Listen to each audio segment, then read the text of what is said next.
Sam, congratulations! The only thing that's got me upset over their auditioning is the fact that they sent you a response saying that they're putting you on probationary period.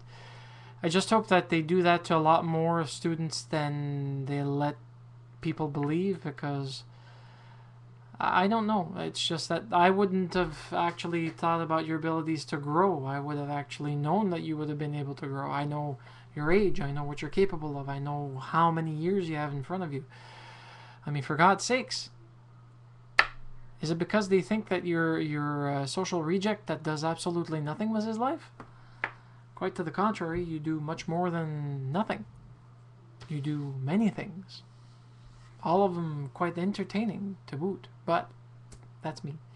At the very least, you'll always have fans in us, and yes, we'll be there with you through your Signet years, or Signet days, or months. We'll say years. Sounds better. So, with that, dear monsieur, I think we shall bid you adieu. See, that's why I leave acting up to you. I suck at acting.